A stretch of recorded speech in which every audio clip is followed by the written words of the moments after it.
Olá, minha gente, aqui quem vos fala é o evangelista Ítalo Ribeiro. Que a paz do Senhor e Salvador Jesus Cristo seja com a sua vida. Eu estou aqui nesse momento para a gente refletir em mais uma porção da Palavra de Deus. O texto que eu quero meditar juntamente com vocês se encontra em Gênesis capítulo 1, versículo 27, que diz assim: E criou Deus o homem à sua imagem, a imagem de Deus o criou, macho e fêmea. Nós estamos diante de um texto que fala sobre a criação do ser humano. No meio seminarístico, no meio teológico, a matéria que trata sobre esse assunto é chamada de antropologia, que quer dizer estudo sobre o ser humano. Então ela vai tratar sobre a criação, como Deus formou o ser humano e como Deus vem manifestando os seus cuidados ao ser humano. Às vezes nós encontramos com pessoas que dizem assim: eu sou a imagem e semelhança de Deus. E vem uma dúvida em nossa mente, e que a gente pergunta: será que estamos realmente sendo imagem e semelhança de Deus? No contexto desse versículo que nós acabamos de ler, nós vamos entender sobre um dos objetivos para o qual Deus criou o ser humano. A Bíblia diz que Deus criou o ser humano para que ele dominasse sobre os animais. E também mostra para que ele cuidasse do jardim do Éden. Esse foi um dos objetivos. Outro objetivo foi que Deus também criou o ser humano para o seu louvor, para que o ser humano fosse o representante dele aqui na terra. E nós vamos recorrendo à Bíblia Sagrada e vamos entendendo cada vez mais e mais sobre esse assunto que é tão complexo. Eu me lembro de uma certa feita, quando eu ainda estava no seminário, e eu fiz exatamente uma pergunta sobre esse assunto a uma professora. Eu disse: professora, quando Deus criou o ser humano, e ele disse: façamos o homem a nossa imagem e semelhança, isso se referia ao corpo físico ou não? E ela me disse: sim, isso se refere ao corpo físico. Só que ela não imaginava a pergunta seguinte que eu iria fazer. E quando eu olhei para ela novamente, eu disse: então como que é o corpo físico de Deus? Ele é alto, ele é loiro, ele é baixinho, ele é moreno, ele é branco, como que é? Ela disse: eu não sei te dizer. Eu disse: então aí complica para o nosso entendimento. Porque se a imagem e semelhança de Deus refere-se ao corpo físico, então aquela pessoa que, se Deus for loiro, aquela pessoa que for morena, não é a imagem dele. Se Deus for moreno, aquele que é loiro, também não é a imagem dele, ele está descartado. Aquela pessoa que tem o cabelo, se Deus tiver o cabelo liso, aquela pessoa que tem o cabelo enrolado, então não é a imagem dele. Como que fica essa situação? Ela disse: eu não sei te dizer. Então ficou uma situação em que a gente teve que ir nos aprofundando mais nas Escrituras Sagradas para a gente tentar entender sobre essa questão. E eu estive estudando com alguns amigos, com alguns pastores, alguns estudiosos da Palavra de Deus, para que a gente chegasse a um entendimento mais profundo sobre esse assunto. Primeira coisa que nós vamos observar é que Deus disse assim: façamos o homem a nossa imagem e semelhança. Ele não disse assim: farei, ele disse: façamos o homem. Então o verbo fazer aí aparece no plural. Isso indica que naquele momento havia ali mais de um ser, mais de uma pessoa. Existem aqueles estudiosos que afirmam que Deus também falou isso com os anjos e etc, etc. Mas a gente vai observar o significado do nome Deus. A palavra Deus quer dizer Tel ou Elohim. Ambos significam só que uma no grego e outra no hebraico, ambos significa trino, quer dizer, trindade. Ali estava manifesta de forma explícita na criação do ser humano a trindade, Pai, Filho e Espírito Santo. E Deus cria o ser humano, sendo ele espírito, alma e corpo. Ora, será que não tem alguma semelhança relacionada a isso? Deus é trino e ele cria o ser humano tricótono, espírito, alma e corpo. E o apóstolo Paulo, escrevendo mais tarde, ele disse que o Espírito de Deus testifica com o nosso espírito. Então a parte comunicativa de Deus no ser humano é através do nosso espírito. Quando o Espírito de Deus quer falar com você, quer falar ao seu coração, ele se comunica através do seu espírito. E aí nós vamos entender mais tarde, quando Jesus passa ali nas regiões de Samaria, ele encontra com aquela mulher samaritana e ele disse: Deus é espírito, e importa que os verdadeiros adoradores o adorem em espírito e em verdade. Olha aí agora o principal objetivo de Deus sobre a criação do ser humano. Primeiramente, a gente vai entender que aquilo não se referia ao corpo físico, porque ele diz: Deus é espírito.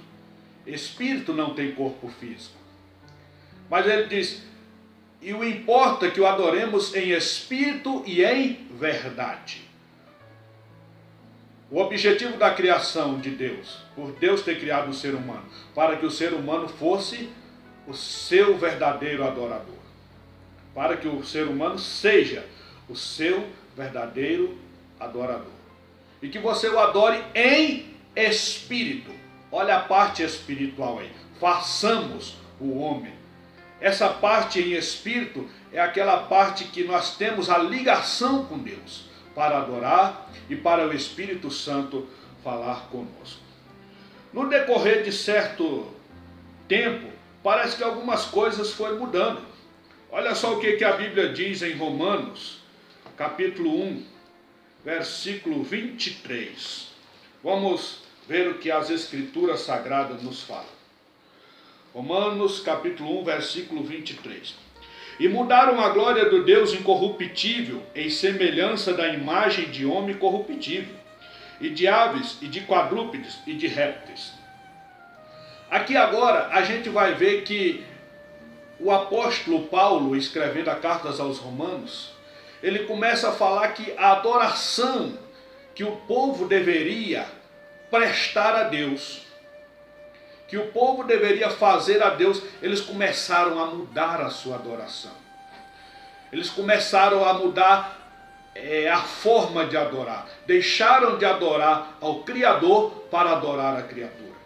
Então eles deixaram, isso está bem claro aqui, de adorar ao Deus incorruptível em semelhança da imagem de homem. Opa, se eu sou imagem e semelhança de Deus, eu não devo adorar imagem e semelhança de homem, mas eu devo adorar a Deus, porque eu sou imagem e semelhança dele. Então nós fomos criados para adorar a Deus. Aí está um dos objetivos porque Deus criou o homem. Quando a gente vai ver em João capítulo 3, verso 3 também, nós vamos estudar a palavra de Deus e a gente vai ver a história de Nicodemos. E ele aparece aqui e Jesus diz para ele, Jesus respondendo diz: na verdade te digo, que aquele que não nascer de novo não pode ver o reino de Deus. Opa, nós somos imagem e semelhança de Deus. Para quê? Para viver em seu reino. Mas agora Jesus começa a aparecer, Jesus aparece para Nicodemos falando de um novo nascimento. O que tem a ver esse novo nascimento com imagem e semelhança de Deus? Porque agora essa imagem e semelhança passou a ser, vamos dizer, distorcida. Ela se desviou do objetivo.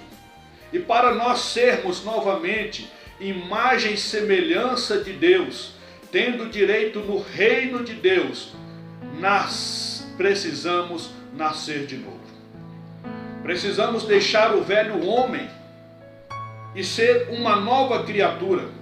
O apóstolo Paulo, ele escrevendo em uma de suas cartas, ele diz: porque quem está em Cristo, nova criatura é. As coisas velhas se passaram e tudo se fez novo. Então, se nós somos, para nós sermos hoje, imagem e semelhança de Deus, nós não temos que ter a imagem do mundo. Nós não temos que ter o falar do mundo. Nós não temos que ter o agir do mundo. Nós temos que ter o agir de Deus. Nós temos que ter o falar de Deus, as atitudes de Deus. E termos a mente de Cristo através de um novo nascimento. Essa é uma das questões. Em Romanos capítulo 5, verso 19, a gente vai observar uma outra questão muito interessante aqui, ó. Romanos capítulo 5, verso 19. Porque como pela desobediência de um só homem, muitos foram feitos pecadores, assim pela obediência de um, muitos serão feitos justos. A imagem e semelhança de Deus, amigo, se reflete em justiça. A imagem e semelhança de Deus se reflete em lealdade. A imagem e semelhança de Deus se reflete no nosso caráter, na nossa forma de ser, na nossa forma ética, na nossa forma de agir. Só que teve um grande problema por causa do pecado, porque por um só homem, qual homem? O Adão, aquele que ele criou lá no Jardim do Éden, disfarçamos a nossa imagem e semelhança. Entrou a desobediência. Um ser desobediente a Deus, desobediente às Escrituras Sagradas, não reflete a imagem do Deus poderoso. Não reflete o pensamento de um Deus poderoso. E muitos foram feitos pecadores. Nós nos tornamos pecadores. Assim, pela obediência de um, muitos serão feitos justos.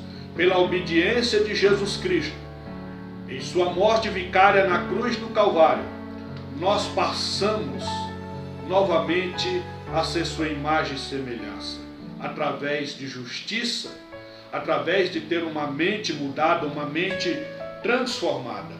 Em Colossenses capítulo 3, verso 9 e verso 10, vamos dar uma olhada na palavra de Deus, para a gente, olha só aqui, Colossenses 3, verso 9 e o verso de número 10, diz assim: não mintais uns aos outros, pois que já vos despistes do velho homem com os seus feitos, e vos revestiste do novo homem, que se renova para o conhecimento, segundo a imagem daquele que o criou.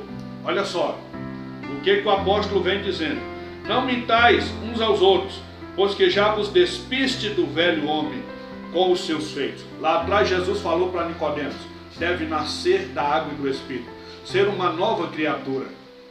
E aqui agora o apóstolo vem dizendo que nós já deixamos, já abandonamos o velho homem com os seus feitos, as suas ações, as suas atitudes, e vos vestiste do novo homem, que se renova para o conhecimento, segundo a imagem daquele que o criou. Ou seja, o plano de Deus é restaurar novamente essa imagem, restaurar novamente essa semelhança no ser humano, é restaurar novamente a conexão, o contato que o ser humano precisa ter com Deus, a sua fidelidade, a honestidade e o seu caráter. E a Bíblia diz em 1 João, capítulo 3, versículo 2, que um dia seremos como Ele é. Porque ainda não foi manifesto, Jesus Cristo ainda não voltou, mas quando Ele voltar, nós seremos como Ele é. Sabe como? Segundo a sua imagem, segundo a sua santidade, segundo a sua semelhança. E aí eu termino esse vídeo perguntando: será que nós temos sido a imagem e semelhança de Deus? Será que você realmente é a imagem e semelhança de Deus? Que Deus possa abençoar a sua vida poderosamente. Forte abraço e até o próximo vídeo.